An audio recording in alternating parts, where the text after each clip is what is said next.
የተበጠሰ ፍሬ። አዲስ አበባ 4 ኪሎ ቀበሌ የምትኖር አንዲት ወይዘሮ በላይነሽ የተባለች ሴትዮ ነበረች። እሷም አንድ ወንድ ልጅና 2 ሴት ልጆች ነበሯት። የባህር ልጇ ሮማን፣ ተከታይዋ መንበረ፣ ሶስተኛው ወንዱ አየለ ይባላል። ወይዘሮ በላይነሽ የልጆቹ አባት ሮማንን በ10 መንበረን በ6 አየለን በ2 ዓመታቸው ጥሎባት ከሞተባት ቀን አንስቶ ልጆቿን በዚህ ዓለም ወንዱም ሴቱም እሷው ብቻ መሆኗን ተገንዝባ የተጣለባት ማደራ በሚገባት ነበር።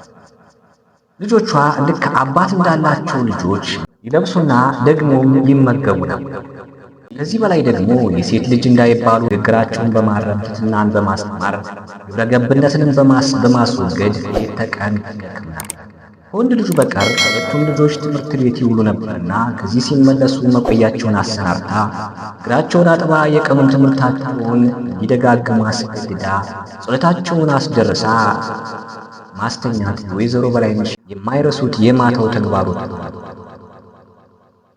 ጠዋት ደግሞ ማልዳ ተነስታ ሻያቸውን አፍልታ ቀን ትምህርት ቤት ሲጫወቱ ያቆሸሹት ወይም የቀደዱት ልብስ እንዳለ አይታ ወይም መለወጥ የሚያስፈልገው እንደሆነ ለውጣ በሰዓቱ ቀስቅሳ እነሱ የአቅማቸውን ያህል ከጸዱ በኋላ እሷ ደግሞ ፀጉራቸውን አበጥራ ፊታቸውን አብሳ በረፍት ሰዓት ትምህርት ቤት ሲልባቸው የሚበሉትን ጥበኛ ሲላ አስተማሪዎቻቸው እንዳይነቀፉ ደብተራቸውን፣ እርሳሳቸውን፣ መቅረጫቸውን፣ ማጥቂያቸውን በኮሮቻቸው መከተቱን ፈትሻ አረጋግጣ ይበልጡን ጊዜ አሽከርክ ሳይሆን እሷው ራሷ መኪና እንዳይገጫቸው ግራና ቀኝ ይዛ ከትምህርት ቤት አድርሳ ትመለሳለች።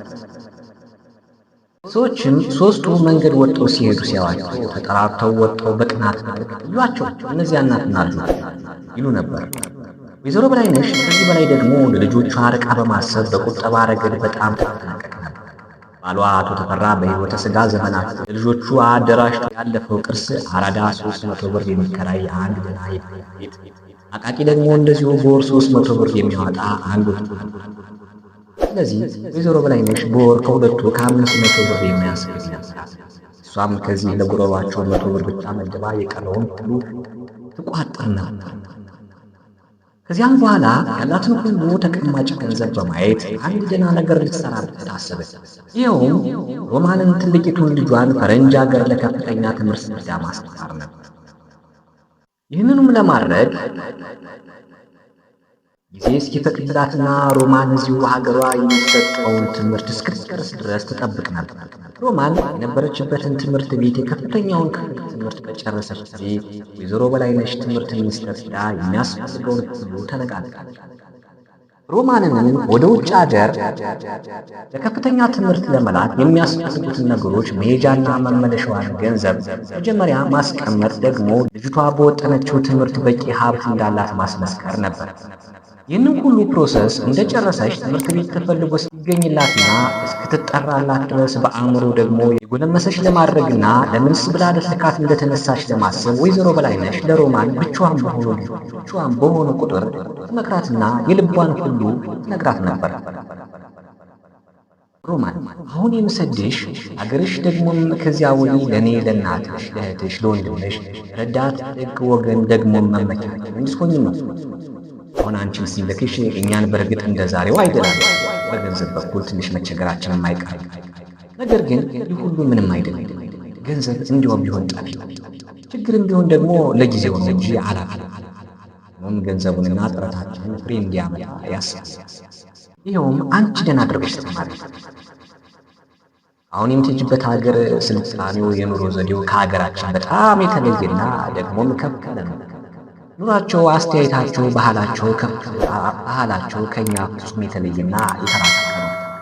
ሁሉም ሀገራችን በዚህ ትግል ዘመን ብዙ የሚጠበቡላት፣ የሚሰስቱላት፣ የሚያስቡላት፣ የሚወጡ የሚወርዱላት፣ ጊዜ ሲጠየቅ ደግሞ ዘመናዊ ዘዴ ተገኙ ሽምግልና የደረሰባቸው አባቶቻቸውን የሚረዱ ለእሷ እድገት ሲሉ ራሳቸውን የሚረሱ ከልብ ሰዎች ደግሞም አዋቂዎች ትፈልጋለች። ነገ አንቺ እንደ ስጦታሽ ተምረሽ ብትመጪ በበኩልሽ ፈንታሽን ሐኪም ወይም አስተማሪ ወይም መድኃኒት ቀማሚ ልትሆኚ ትችላለሽ። ደግሞም ከዚህ ሁሉ አስቀድሞ ሁልጊዜም ልትረሺው የማይገባሽ በኋላ መጥተሽ ለእኛ ደጋፊ፣ አስተማሪ፣ መንገድ ጠቃሚ መሆንሽ ነው።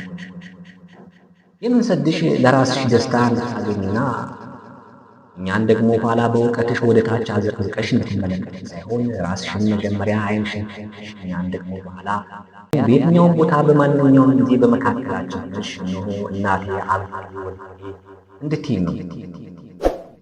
ሮማን ሁልጊዜ ወይዘሮ በላይነሽ ቀን በቀን ይህንን አይነቱን ምክር ሲያቀርቡላት ዓይኗን ገልጣ ጆሮዋን ጥላ የሚነግሯትን ሁሉ ትሰማና በትንሽ ልቧም ተቀርጻቸው ነበር። እንዲህ እያሉ ትንሽ ቀናት እንደቆዩ የሮማን የጉዞ ቀን ሳይታሰብ ደረሰ። አንድ ቀን ወደ ማታ ጊዜ ለወይዘሮ በላይነሽ ትምህርት ሚኒስቴር ሮማን በወር መነሳቷን የሚያረጋግጥ የጽሑፍ ማሳሰቢያ ደረሰ። በዚህ ጊዜ ወይዘሮ በላይነሽ ጉዷ ተጠጣለ። ጉዷም ተረበሸ። ፍቅር አትሂድ የሚላት ሰው ብታገኝ ወደደች። ነገር ግን የኋላ ኋላ እርሷን ነክሳ እርሟን ሁሉ ሰብስባ የለም አለች። ስለዚህ ሮማን ሰሞኑን ክትባት፣ የሰውነት ምርመራ፣ ደግሞም ሕክምና ይደረግላት ጀመረ። ልክ በተባለው ቀን በወሩ የምትሄድ ሆነች። እናትና ልጅ፣ ወንድም እህት መለየትን እያሰቡ ወር ሙሉ ተላቀሱ። በዋዜማው ማታ ሁሉም ተቃቅፈው ሲላቀሱ ቁጭ ብለው አድረው ንጋቱ ልክ በአንድ ሰዓት በሚበሩ አውሮፕላን ሮማን ወደ ፈረንጅ ሀገር ተሳፈረች። በዚህ ጊዜ መንበረ ተከታይ እህቷ 10 አየለ 6 ዓመት አለች። ወይዘሮ በላይነሽ ስለ ሮማን መለየት ስትዘን እንጂ እነዚህ ካጠገቧ ካሉት ጋር ደግሞ የተለመደውን የእናታዊ ተግባሮቿን አንዱንም ሳትዘነጋት እንደ ድሮዋ ጠዋት ተነስታ መንበረ ትምህርት ቤት ታደርስና ከዚያም እግረ መንገዷን ለምሳቸው አትክልቱን ፍሬውን ለቁርሳቸው ሻይ ቅጠሉን ስኳሩን ገዝታ መጣ። ከቤት ከሚውለው ከአየለ ጋር እያወራች ገረዷ በአንድ በኩል ምጣድ ደግሞ በበኩሏ ድስቱን ወይም ቤት ማጽዳቱን ወይም ልብስ ማጠቡን ታከናውናለች። ከሮማንም ዘንድ ልክ በሄደች በ20 ቀኗ ትምህርት ቤቴ በደህና ደርሻለሁ ደብዳቤ ወይዘሮ በላይነሽ መጣላት። እናት፣ እህት፣ ወንድም በጣም ደስ አላት። ደብዳቤውንም ልክ እንደሷው እንደ ሮማን ተቀብለው የሚለውን ሁል ጊዜ እንደ አዲስ ለመስማት ማታ ማታ በሚሰበሰቡበት አልጋ ላይ እሷንም እዚያው የቀላቀሉ መስሏቸው ጮህ ብለው ያነባሉ። ሮማንም በዚሁ ደብዳቤ ግርጌ ላይ ስለ ሁኔታዬና ስለ ትምህርቴ ደግሞ ስለ ሀገሩ የሚሰማኝን ሁሉ ወደፊት በሰፊው ጽፍልሻለሁ ብላ ለእናቷ ተስፋ ሰጣት ነበርና ይኸው ደብዳቤ በመጣ በሦስተኛው ወር ደግሞ ሌላ በርከት ያሉ ቅጠሎች የያዘ ደብዳቤ ለወይዘሮ በላይነሽ መጣላት። በዚህም ደብዳቤ ላይ የሰፈረው ሐሳብ ከሰላምታው ሌላ ፍሬ ነገሩ ሲለቀም እንደዚህ የሚል ነበር። እማዬ፣ ስለ ፈረንጆች ስልጣኔና እርምጃ ከእኛ ሀገር እያመዛዘንሽ ድሮ ትነግሪኝ የነበረው ሁሉ በጣም ትንሽ ነው። የእነሱን ኑሮ፣ እውቀት፣ ሥራ፣ መሳሪያና ቤት፣ ጽዳት፣ የከተማ አያያዝ፣ እርሻ ስታይና የእኛን ደግሞ ስትመለከቱ በእውነት እኛ ገና ብዙ የሚቆይ ይሆናል። ይኸውም ደግሞ በሌላ ሳይሆን ዘመናዊ እርምጃ ትምህርት እንደነሱ ቀደም ብሎ በሀገራችን ስላልተስፋፋ ነው። ሆኖም እማዬ፣ ይህ ምንም አይደለም። ያለበትን ደረጃ እውቀትን ለማሻሻል ከተነሳን እሱም አንድ ነገር ነው። እኔ በሀገሬ እኮራባታለሁ። የእነሱን ሰማይ የሚነካኩት ሳይና የሚያቀርቡትን ምርቶች ስመለከት የሀገሬ ጎጆ የአንቺ የእናቴ እንጀራ በመንፈስ ይበልጦ ሁልጊዜ ሞልልኝ። እርግጥ ነው እማዬ፣ በብዙ ዘመን ከፈረንጆች ወደ ኋላ መቅረታችን ጥርጥር የሌለውና የማይካድ ነው። ነገር ግን መስራት አለብን። መስራት ሌት ተቀን መስራት። እማዬ እመኝ፣ በጥቂት ጊዜ ውስጥ ሌት ተቀን ተሰርቶ ለመድረስ ይቻላል። አንቺ እናቴ ደግሞ እንዳልለወጥ ትመክኝ የነበረውን አልረሳም። ግድ የለሽም፣ እኔ በማንኛውም ጊዜ በማንኛውም ሁኔታ ልለወጣቸው። ስለ ሀገሬ ያለ ቅናት ኢትዮጵያዊነት በደም ውስጥ አለ። ዘላን ታሪክ የሌለው ሕዝብ ነው። እንደ ቦይ ውሃ ባሳዩት ስፍራ ሁሉ የሚቀለበስ። እኔ ግን ቋሚ ታሪክ ካለውና ወደ ኋላ ገለጥ ሲል እነ ሳባን፣ እነ ላሊበላን፣ እነ ያሬድን፣ እነ ፋሲልን እዚያም ወዲህ ደግሞ እነ ቴዎድሮስን፣ እነ ዮሐንስን፣ እነ ምኒልክን ከሚያይ ሕዝብ አንዱ ነኝ። ምንጊዜም ቢሆን ብቻ አደጋ እንደመጣው የተጣለብኝንም አደራ በግድ የለሽ አልሰራም ይላል። ወይዘሮ በላይነሽም ይህንን ደብዳቤ በሳጥኗ ውስጥ አስቀምጣ ልጇ ትዝ ባለቻት ቁጥር እያወጣች ታነበው ነበር።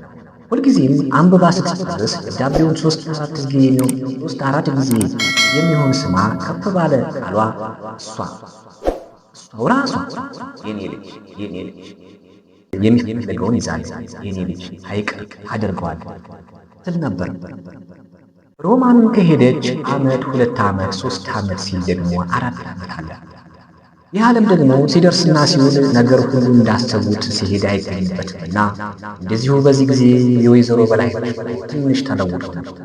ምክንያቱም ወፍጮው እንደ በፊቱ በየወሩ 300ና 340 50 ብር ማስገባቱ ቀርቶ 100ና 120 ብር ብቻ ያስገባቸው። ቤቱም አንድ ጊዜ ቆሸሸ፣ አንድ ጊዜ እንደዚህ ሆነ እየተባለ በየዓመቱ ኪራዩ ከመውረዱ በላይ ያው ኪራዩ ደግሞ አንድ ጊዜ ለማለሻ አንድ ጊዜ ሲባልለት ተገቢው ሂሳብ ይበልጡን እጅ ይዛው በዚያው ይጣጣል። ሆኖም ወይዘሮ በላይነሽ እሷ ተጎድታ ከሰውነቷ አትሁን እንጂ ጊዜውን እንደ ጊዜው ጥርሷን ነክሳ መቀነቷን አጥብቃ ይዛው ነበር። ገቢዋ መቀነሷን እንዳየች የቤት ሥራ የምትሰራላትን ሰራተኛ ሰናብታ እሷው ራሷ በመስራት እጇ ሻክሮ እጇ በልዞ ነበር። እንዲህም አድርጋ ያፈራችውን ሁሉ ለሮማን ተፈታ። ይሁን እንጂ ወይዘሮ በላይነሽ በመቆሸሿና በመጎሳቆሏ አታዝና ነበር። ደግሞ ስለምን ትዘን? ገንዘቡና ጉልበቷ በከንቱ ተጣለ። ሮማን ልጇን ለልጆቿ እህታቸውን ነው የሚያስተምረው። ነገ ሮማን ስትመጣላት ታርፋለች። ተመልሳም የድሮዋ በላይነሽ ትሆናለች። ልጆቿን በበኩላቸው ለዓላማው የሚችሉትን ያህል ያበረክታሉ። መንበረ በገዛ ፈቃዷ እናቷን ከሐሳብ ደግሞ ከውጭ ለማዳን አድርጋው ወደ ትምህርት ቤት የሄደችውን ጫማ ቤት ስትመለሰው ልቃ እግሯ ነበር። ትንሹ ልጅ አየለም እንዲህ አይነቱን ተግባር ለማሳየት ዕድሜው አይፈቅድለትና ብዙውን ጊዜ ልጅነት ያታል እንጂ በበኩሉ እንደዚሁ እንደ መንበረ ለዓላማው ማሰቡን አንድ ቀን ነገሩን እንዳስተዋለ እንዲህ ሲል ለእናቱ ገልጾላት ነበር። እማዬ እኔ ምሳዬን ጠግቤ ከበላሁ በኋላ እንደገና ዳቦና ከረሜላ ልጅነኝ እያልኩ ባስገዛሽ ቴቴን እዛው ሰው ሀገር ይርባት የለም አላት። አዎ አለት። እንግዲያውስ ሁለተኛ ግዢልኝ አለሽ።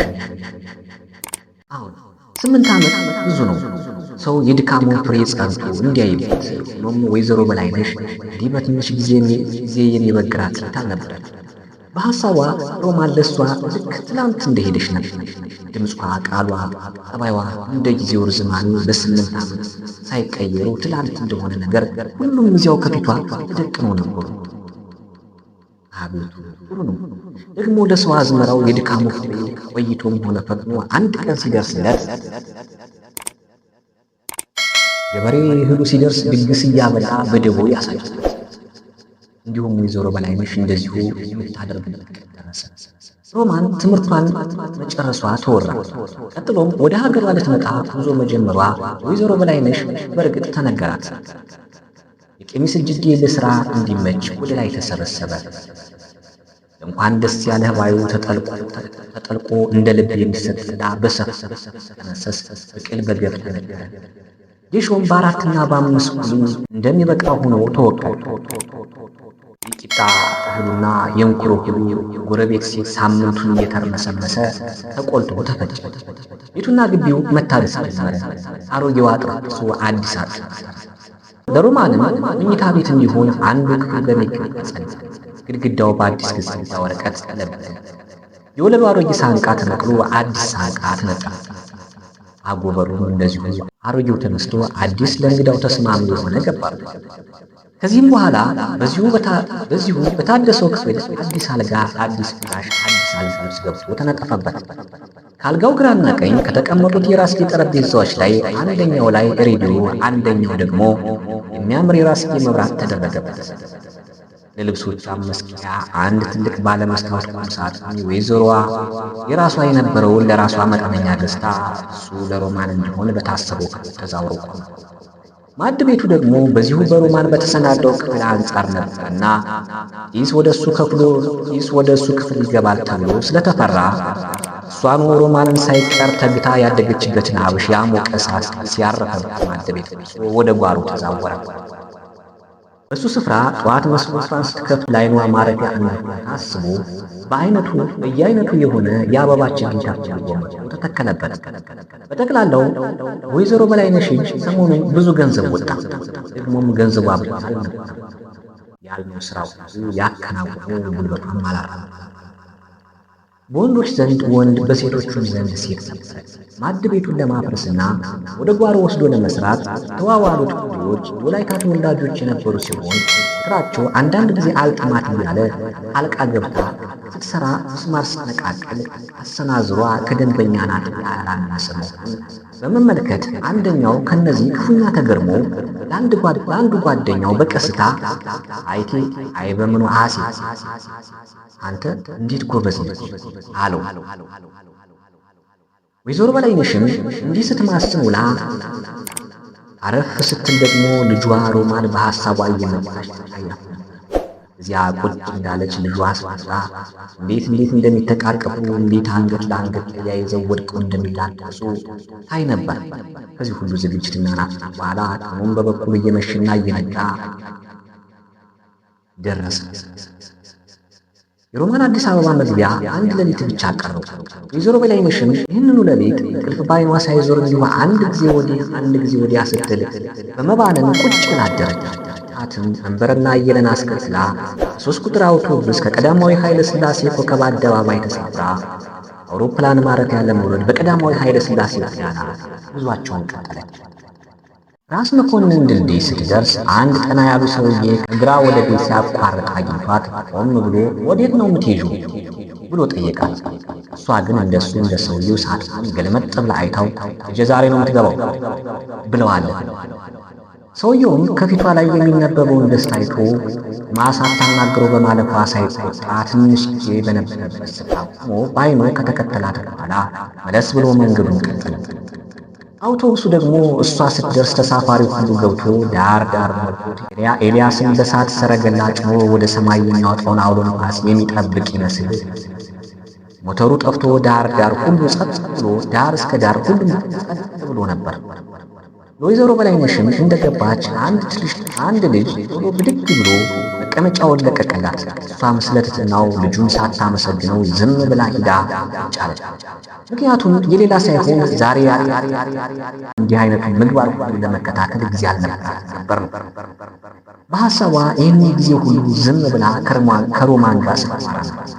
አውቶቡስ ላይ ደግሞ ከሷ በስተቀኝ በኩል ካለው መስመር መቀመጫዎች ላይ ከሰፈሩ ሰዎች መካከል አንዱ ወደ መሃል የነበረው የሚያውቃት ኑሮ ከኋላ ጥግ ይዘው የቆሙትን ልጆቿንና እሷን እንዳየ ወደ እሷ ተመልክቶ የት ለመሄድ ነው ዛሬ እንዲህ በጠዋት ልጆችሽን አስከትለሽ መጣሽው ብሎ ጠይቃት። እሷም አላየችው ኑሮ አሁን ግን ገልመጥ ብላ አይታው ሰላምታ ከሰጠች በኋላ ሮማን ዛሬ ነው የምትገባው ብላ ወርታ መለሰች። በእውነት? አዎን። ስንት ዓመት ሆናት ከሄደ? 8 ልጅ። አሁንማ ፈረንጅ ነው የምትሆነው አላት። በዚህ ጊዜ ወይዘሮ በላይነሽ ፊቷ ተለወጠ። ደግሞም በአንድ ጊዜ መልኳን ፍም አስመሰለ። ወዲያው ለብቻዋ በሆዷ ንግግር ያዘች። ፈረንጅ? ውድቴ ምን ነው ፈረንጅ? ሊጥ። እንዴት ነው ሮማን ፈረንጅ የምትሆን? ሮማን የኔ ልጅ ነች። የኔ የበላይነሽ አባቷ የመንበረት ታላቅ እዚሁ ከሆዴ እነዚሁ ከወጡበት ነው የወጣች። ደግሞ ፈረንጅ ባዩ የጻፈችልኝ ብላ ወይዘሮ በላይነሽ ሮማን የላከችላት ደብዳቤ ትዝ አላት። አይዞሽ እማዬ፣ እኔ በማንኛውም ጊዜ በማንኛውም ሁኔታ ልለወጣቸው። ስለ ሀገር ያለኝ ቅናት ኢትዮጵያዊነት በደሜ ውስጥ አለ። ዘላን ታሪክ የሌለው ሕዝብ ነው። እንደ ቦይ ውሃ ፊት ባሳዩት ስፍራ ሁሉ የሚቀለበስ። እኔ ግን ቋሚ ታሪክ ካለውና ወደኋላ ገለጥ ሲል እነ ሳባን፣ እነ ላሊበላን፣ እነ ያሬድን፣ እነ ፋሲልን ከዚያም ወዲህ ደግሞ እነ ቴዎድሮስን፣ እነ ዮሐንስን፣ እነ ምኒልክን የሚያይ ሕዝብ አንዱ ነው የሚለውን የሮማንን ደብዳቤ ቃል አስታውስ። ቆይ ይደለም የኔ ሮማን ፈረንጅ አለመሆኗን አሁን አሳይሃለሁ። በዚሁ አውቶቡስ ነው ይጃት ይመጣ። እዚሁ ያለህበት ስፍራ ሁነህ ጠብቅ። እኔ ቁጭ ስል ትከሻዬን ይዛ ትቆማለች። በዕድሜ አንተን የመሳሰሉትን ማክበሯን ምንጊዜም አለማቋረጧን ለማሳየት እንዳየችህ አጎንብሳ ጉልበትን ትስማለች። የኔ ሮማን አለች በኩራት። ወይዘሮ በላይነሽ በራሷ በሐሳቧ ውስጥ የሚታየውን የልጇን ትህትና በማሰብ ደስ ብሏት የልጇን ስም መጨረሻ ላይ ደጋግማ ይህንን ሁሉ ለሰውየው እዚያው ፊቱ ላይ ልትነግረው አፍታ ነበር። ነገር ግን በኋላ የቻለው ዳሩ ደግሞ ልጄ አሁን እስታው ራሷ ፈረንጅ አለመሆኗን ታሳየው የለም ብላ ሰውየውን ፊት ነስታ ዙራ አውቶቡሱ በኩል ሰዓት ወይዘሮ በላይነሽንና ልጆቿን አውሮፕላን ጣቢያ ደረሳቸው። ከዛም ወይዘሮ በላይነሽና ልጆቿ አውሮፕላኑ የሚያርፍበት ሜዳ ሸኝና ተቀባይ ከሚቆምበት ሄደው ቆሙ። ሮማንንም ይዟል የተባለው አውሮፕላን በኩል ሰዓት እንደሚደርስ ተነገረ። ሩብ ሰዓት ያህል እዚያ እንደቆዩ ወይዘሮ በላይነሽ ወደ ኋላዋ መለስ ስትል ትምህርት ሚኒስቴር ለሮማን ጉዳይ ስትመላለስ የተዋወቀችው አንድ የ24 እና የ25 ዓመት የሚሆን ልጅ ነገር ወጣት እነሱ ወደ ቆሙበት ስፍራ የሚመጣ ደረጃውን ሲወርድ አየ። ልጁም መጥቶ እጅ ከነሳትና እንደምን አደርሽ ካላት በኋላ እሱም ሊቀበል ታዞ መምጣቱን ከሮማንም ጋር የሚገቡ ሌሎች 2 ወንዶች ልጆች መኖራቸውን ነገራት። ወይዘሮ በላይነሽም ይህን ጊዜ በልጁ አኮራች። መንግስቱ ለእሷ ለበላይነሽ ልጅ አስቦ ተቀባይ ላከላት። ምን ታውቃላችሁ? የቡናን ወሬ ነገር ሚኒስትሩ ራሳቸው ሂደው ተቀበሏት እንኳን ባይባል ማለዳ አስበው ተነስተው ስልክ ደውለው ልከውት ነው ባል ይሆናል። ክፍል 2 ይቀጥላል።